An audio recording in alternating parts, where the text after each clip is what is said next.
स्वागत छ भाइ बहिनीहरुलाई नेपाल नर्मल स्कुलमा।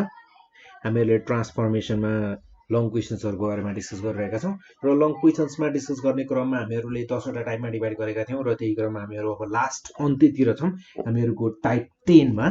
सो हामीहरुको टाइप 10 मा मैले पहिले पनि क्वेशनहरु डिस्कस गरेको थिए र आज पनि फेरि टाइप 10 मा गर्ने छौं र त्यसैगरी मैले यहाँ एउटा क्वेशन लिएको छु र 2067 रेगुलरमा सोधिएको क्वेशन हो यो। सो हामीहरुलाई क्वेशनमा भनिएको छ PQR एउटा ट्रायंगल छ, PQR नाम गरेको एउटा ट्रायंगल छ जसको भर्टिसेसहरु छन् PQR र त्यसको कोअर्डिनेट्सहरु हामीलाई गिभन छ।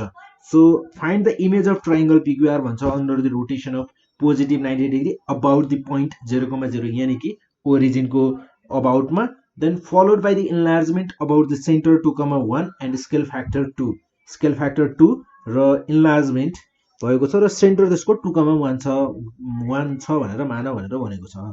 सो अब यसमा हामीलाई ग्राफको कुरा गरेको छैन, बाटो भनेर ग्राफ बनाउने होइन। सो अलिकति इजी भयो ग्राफ नबनाउने, जस्ट फर्मुला हालेर सोल्युसन निकाल्दिने हैन त। सो फर्स्ट अफ अल त हामीलाई यहाँ के कुराहरु गिभन छ त्यो कुराहरु लेखौं। सो हामीलाई यहाँ गिभन भनेको PQR, so here P 2,0 then Q, so हामीहरुको -1,3 and R र R छ हामीहरुको 2,4 are the vertices of triangle PQR हैन त। So now first of all हामीहरुले रोटेसन गराउनु पर्ने छ positive 90 degree about the origin. So now object and हामीहरुसँग image.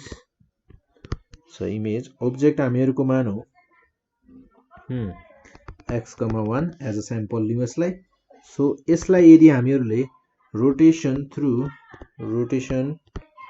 Rotation गराइयो यसलाई positive 90 degree then about origin 0,0 भनेर गराइयो भने यसको इमेज कस्तो हुन जान्छ त? इमेज हुन जान्छ यसको -y,x। देन यदि त्यस्तो हो भने यदि हामीहरुको ऑब्जेक्ट 2,0 छ भने कस्तो हुने होला त? अब 2,0 छ भने हामीहरुको के हुने भयो त 0,2 यो हुने भयो हामीहरुको P डैश र त्यसैगरी Q कस्तो हुने भयो त हामीहरुको Q छ हामीहरुको -1,3 देन यसको इमेज चाहिँ कस्तो हुने भयो त्यो हेरौं। अब Q डैश भनेको हामीहरुको हुने भयो -3,-1 ठीक छ। देन R डैश लाई हेरौं र R डैश यदि हामीहरुको R dash object R object हामीहरुको 2,4 छ भने R डैश कस्तो हुने भयो त्यो हेरौं। R डैश हुने भयो हामीहरुको -4,2 ठीक छ। सो हामीहरुको यो भयो रोटेसन। हामीहरुको जुन ट्रायंगल PQR थियो त्यसलाई रोटेसन गराइसक्यौं।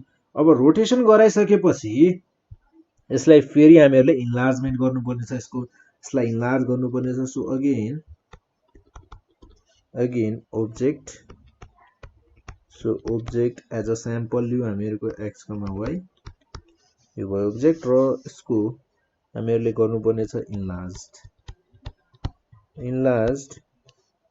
इन्लार्ज्ड बाइ E र हामीहरुको सेन्टर छ A,B पोइन्ट हामीहरुलाई गिभन छ यहाँ। सो के भनेको हामीहरुको इन्लार्जमेन्ट यानी कि स्केल फ्याक्टर। सो हामीहरुको हामीहरुको इमेज हुन जाने भयो इमेज भनेको कस्तो हुने भयो त त्यो हेरौँ। x,y को इमेज। सो x,y को इमेज हुन जान्छ हामीहरुको k x minus a plus a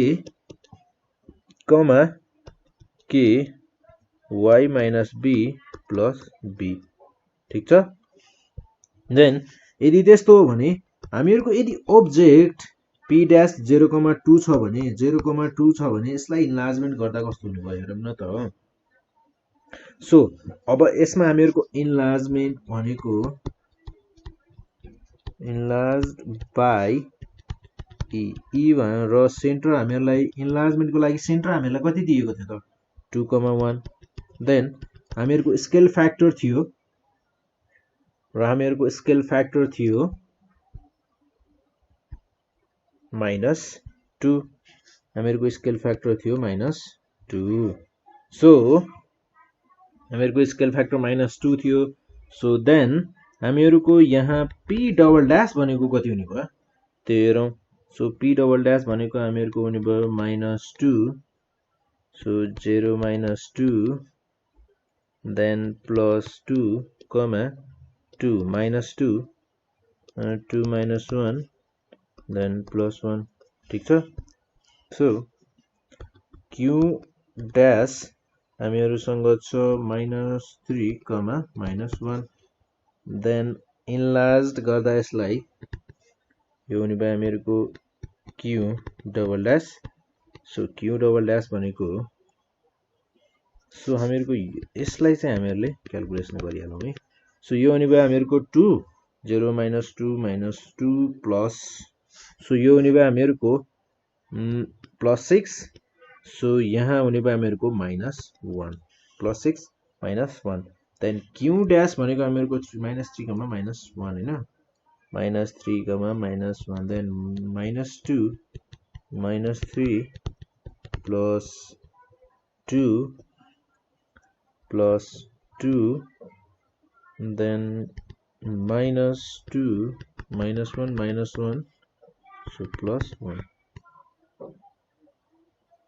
then is equals to हामीहरुको q double dash को कोअर्डिनेट्स हुन जाने भयो 12,5 हैन त्यसैगरी r ड्याश र r ड्याश छ हामीहरुको यहाँ -4,2 देन यसको इमेज कस्तो हुन जाने भयो त्यो हेरौं सो r ड्याश -4,2 हैन so -2 -4 -2 +2 -2 2 -1 then +1 so यसको r डबल ड्याश भनेको हामीहरुको हुन जाने भयो -6 plus 12 2 यानी कि 14, -1 so हामीहरुको thus the required image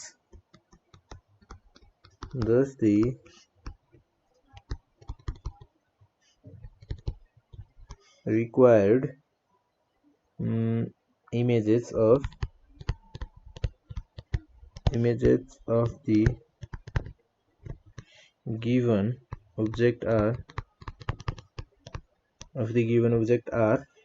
हामीहरुसँग छ p dash 0,2 then q dash हामीहरुको -3, -1 then r dash हामीहरुको -4,2 so p and p double dash 6, -1 then q double dash 12,5 and r double dash भनेको 14, -1 यो थियो हामीहरुको यसको सोल्युसन सो अब यसलाई हामीहरुलाई ग्राफ बनाउन भनेको छैन सो ग्राफ बनाउने होइन हामी सो अब त्यसैगरी एउटा अर्को क्वेशन गरौँ है जस्तै म यहाँ एउटा अर्को क्वेशन लिन्छु सो क्वेशन हामीहरुको 2070 रेगुलरमा सोधिएको क्वेशन छ र यहाँ छ हामीहरुको 2070 रेगुलरमा सोधिएको question k 2,5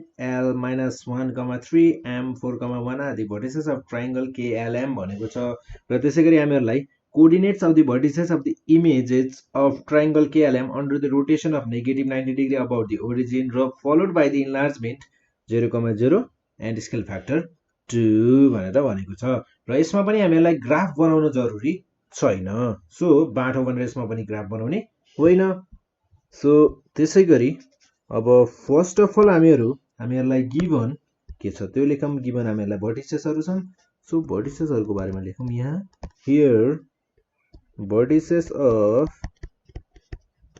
vertices of triangle KLM are हामीहरुलाई गिवन छ कि र k को कोअर्डिनेट गिवन छ हामीहरुलाई 2,5 l को गिवन छ हामीहरुलाई -1,3 देन m को गिवन छ हामीहरुलाई 4,1 यो भयो हामीहरुको vertices of triangle KLM.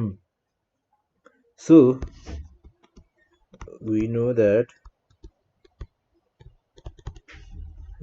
that object as a sample limb. First of all, object हामीहरुको x, y यसलाई हामीहरु फर्स्ट अफ अल के गर्छौं त रोटेसन गर्छौं. रोटेसन नेगेटिभ 90 डिग्री मा about origin negative 90 degree and about origin भनेपछि हामीहरुको यो हुन जाने भयो y, -x यो भयो हामीहरुको इमेज. देन हामीहरुको के कोअर्डिनेट छ 2,5 देन यसको लागि हामीहरुको यसलाई हामीहरुले रोटेसन 90 डिग्री मा गरायौं भने नेगेटिभ 90 डिग्री मा अबाउट ओरिजिन गरायौं भने यो हुने भयो हामीहरुको 5,-2 देन त्यसैगरी l हामीहरुको l छ -1,3 सो -1,3 l ड्याश भनेको हामीहरुको हुन जाने भयो 3,1 देन m को कोअर्डिनेट छ हामीहरुको 4,1 र यसको रोटेसन हुन जाने भयो हामीहरुको m ड्याश भनेको हो हुन जाने भयो हामीहरुको 1,-4 ठीक छ. देन अगेन हामीहरुले इन्लार्जमेन्ट पनि गर भनेको छ. So object then image object को इमेज बन्ने भयो. So as a object x, y as a sample limb र यसलाई इन्लार्ज गरेर हेरौं न त है. Enlarged by e centre 0,0 then scale factor 2 हैन त. सो यो हुने भयो हामीहरुको 2x, 2y ठीक छ. देन यदि त्यसो हो भने हामीहरुको k ड्याश हामीहरुको ऑब्जेक्ट छ भने 5,-2 देन यसको इमेज कस्तो हुन जाने भयो त्यो हेरौं. k डबल ड्याश यो हुने भयो हामीहरुको 10,-4 त्यसैगरी l ड्याश भनेको हामीहरुसँग कति थियो 3,1 सो यसको इमेज हुन जाने भयो हामीहरुको l डबल ड्याश भनेको यो हुने भयो हामीहरुको 6,2 हैन त. देन त्यसैगरी m ड्याश भनेको हामीहरुसँग छ 1,-4 र यसको m डबल ड्याश भनेको यसको इमेज हुन जाने भयो हामीहरुको 2,-8 यो थियो हामीहरुको इमेजहरु. सो हामीहरुले लास्टमा लेख्न सक्छौं thus the coordinates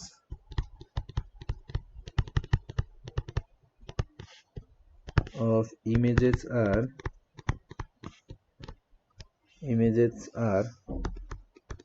k dash छ हामीहरुको 5,-2 र l dash छ हामीहरुको 3,1 m dash छ हामीहरुको 1,-4 and k double dash 10,-4 l double dash 6,2 m double dash 2,-8 यो थियो हामीहरुको फाइनली हामीहरुको यस्तो हुने भयो. सो पहिले को कुरा बुझ्दा र अहिलेको क्वेशनहरुमा हेर्दा के देखिन्छ भने पहिले चाहिँ खासै ग्राफ बनाउने चाहिँ सोधिरहेको हुँदैन क्या. यसरी नै फर्मुला हालेर तपाईहरुले यसरी सल्भ गर्नुभयो भने सिद्धियो. तर अहिलेको क्वेशनहरुमा के छ भने सोध्ने टाइपको क्वेशन चाहिँ सेम नै छ. यस्तै टाइपको क्वेशनहरु सोधिरहन्छ. तर के छ भने अहिले चाहिँ हामी तपाईहरुलाई यसरी सल्भ मात्र गरेर भएन यसको फिगर पनि बनाऊ. यसको यसलाई ग्राफमा पनि ड्र गरेर हेर. यसलाई ग्राफमा ड्र गरेर देखाऊ भनेर भनेको हुन्छ. त्यति नै फरक छ. सो अब तपाईहरुले भिडियोलाई लाइक गर्नुहोस्, शेयर गर्नुहोस् र च्यानललाई सब्स्क्राइब गर्नुहोस् र तपाईहरुले जति धेरै शेयर गर्नुहुन्छ त्यति धेरै तपाईहरुलाई यहाँबाट पनि फाइदा हुनेछ र हामीहरुले नयाँ कन्टेन्टहरु तयार हुँदैछ. यहाँ तपाईहरुले नयाँ कन्टेन्टहरु पनि पाउन सक्नुहुन्छ यहाँ. र तपाईहरुको लागि मात्र नभएर तपाईहरुले आफ्नो भाइ बहिनीहरुको लागि, आफूभन्दा सानो र तपाईहरुको सिनियरहरु जो ब्याचलरमा पढ्नुहुन्छ, तपाईहरुको दाइ दिदीहरु हुनुहुन्छ भने उहाँहरुलाई पनि तपाईहरुले यहाँ रेकमेन्ड गर्न सक्नुहुन्छ. किनकि यहाँ तपाईहरुले ब्याचलर मास्टर्स सम्मको कन्टेन्ट पनि भेटाउन सक्नुहुन्छ. So thank you.